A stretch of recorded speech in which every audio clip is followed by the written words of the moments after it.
दिल्ली जल बोर्ड का vice chairman बनाया गया सोमनाथ भारती को, जो कि मालवीय नगर विधानसभा के विधायक हैं। जी हां, सोमनाथ भारती को ये बड़ी जिम्मेदारी दी गई है कि वो दिल्ली जल बोर्ड के वाइस चेयरमैन बन गए हैं। साथ ही साथ जिस तरीके से अब गर्मी का महीना शुरू हो गया है, तो राजधानी दिल्ली में पानी की किल्लत दिल्ली वालों को ना हो, उसको लेकर पूरी तरीके से रोड मैप जो है वो तैयार किया गया है। और इसीलिए एक नई जिम्मेदारी जो है विधायक सोमनाथ भारती को दी गई है, जिसके बाद आज मालवीय नगर विधानसभा में पड़ने वाले तीनों निगम के जो निगम पार्षद हैं, उनके द्वारा एक स्वागत कार्यक्रम रखा गया था, जिसमें तीनों ही निगम पार्षद पहुंचे और उन्होंने उनके साथ क्षेत्र की जनता पहुंची और सभी ने उनको शुभकामनाएं दी। जी हां, सोमनाथ भारती को ये शुभकामनाएं इसलिए दी जा रही हैं क्योंकि वो दिल्ली जल बोर्ड के वाइस चेयरमैन बन गए हैं और लगातार जिस तरीके से दिल्ली जल बोर्ड काम कर रहा है, उस काम को और दुरुस्त और तंदुरुस्त करने के लिए ये जिम्मेदारी जो है सोमनाथ भारती को दी गई है। और सोमनाथ भारती ने कहा है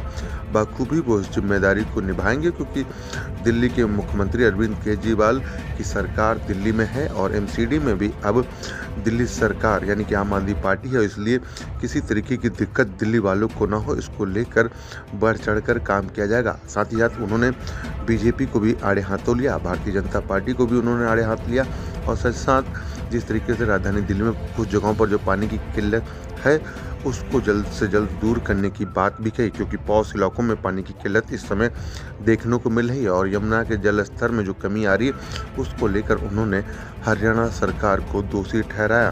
बहरहाल अब देखना होगा कि जो नई जिम्मेदारी मिली है सोमनाथ भारती को, वो किस तरीके से निभाते हैं और उस पर वो कितना खरे उतरते हैं, क्योंकि दिल्ली सरकार ने उन पर विश्वास जताते हुए उनको ये नई जिम्मेदारी दी है कि वो दिल्ली जल बोर्ड के वाइस चेयरमैन बनाए गए। लेकिन अब वो उस जिम्मेदारी को कैसे निभाएंगे ये देखना होगा। आरसू न्यूज़ की तमाम खबरों को देखने के लिए हमारे यूट्यूब चैनल को सब्सक्राइब करें और ताज़ा तरीन खबरों को पढ़ने के लिए हमारी वेबसाइट www.rsonews.com पर विजिट करें, जहां पर आपको देश दुनिया की तमाम खबरें मिलती हैं। आरसू न्यूज़ के लिए आप देख रहे हैं कैमरामैन राहुल के साथ मनोज कुमार की रिपोर्ट।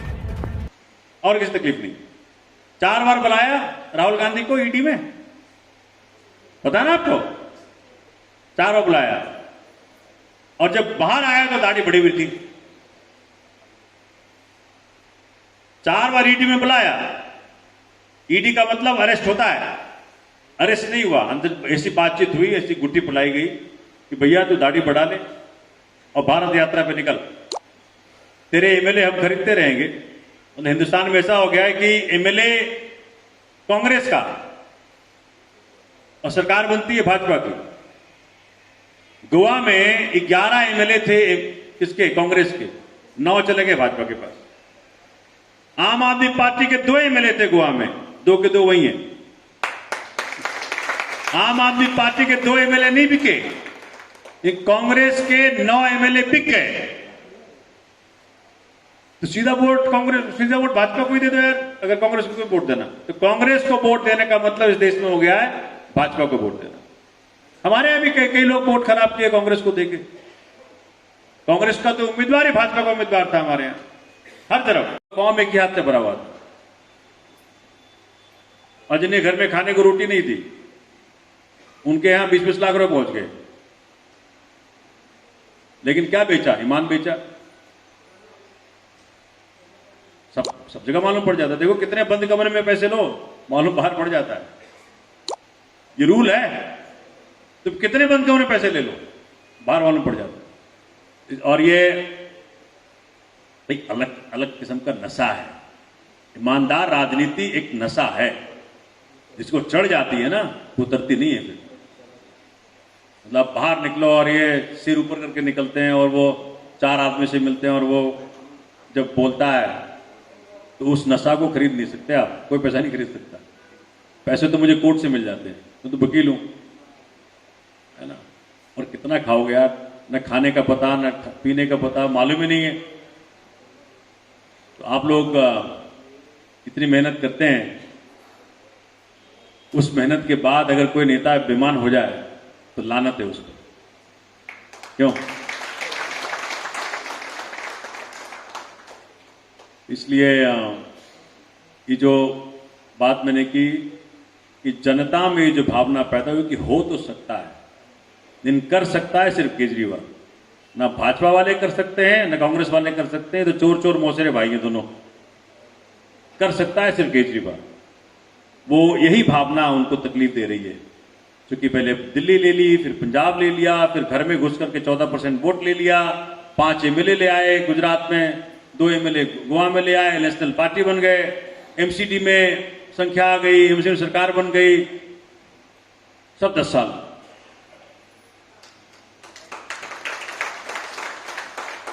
तो सबको बहुत बहुत धन्यवाद, और हमारे तीनों पार्षदों को बहुत बहुत धन्यवाद।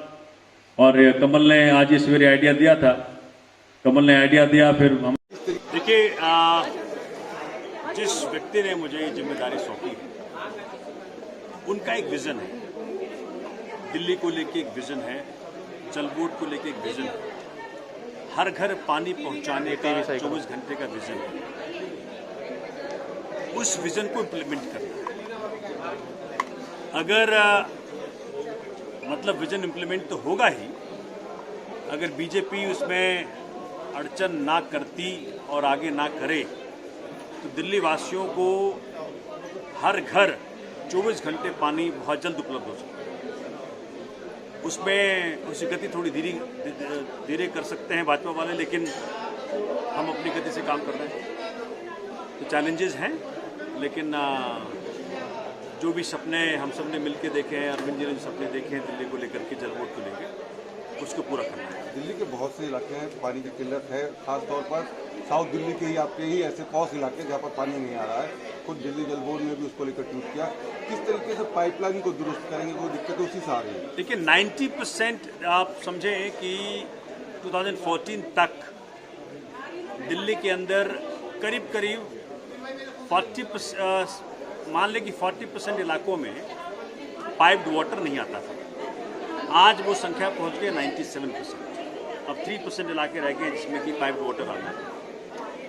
तो मुझे लग रहा है कि जिस गति से हम काम कर रहे हैं और जिस नेता के विजन में काम कर रहे हैं, अरविंद केजरीवाल जी का एक सपना कि दिल्ली विश्व का सबसे खूबसूरत शहर और हर लहजे में अव्वल नंबर का शहर बने, पानी के लहजे में, सीवर के लहजे में, लेक्स के लहजे में, ग्राउंड वाटर रिचार्ज होने के लहजे में, स्टॉर्म वाटर को मैनेज करने के लहजे में, हर लहजे में वो बहुत जल्द पूरा होगा।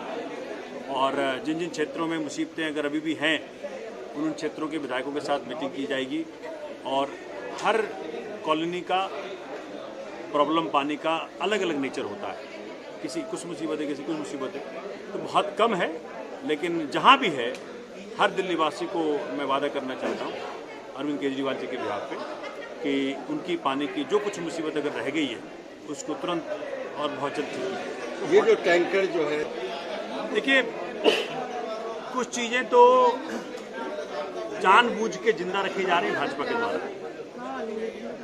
और बहुत जल्द उसके ऊपर भी आपको रिजल्ट दिखेगा। पॉसिबली 1 महीने के भीतर ही आपको रिजल्ट दिख जाएगा कैसे इन चीज़ों का खात्मा होता है और हर घर पानी पीने का जो 20 लीटर का स्कीम है अरविंद जी का, कैसे हर घर पहुँचता है। यमुना का जल स्तर कम हो रहा है क्या? कि हरियाणा सरकार खेल खेल रही है।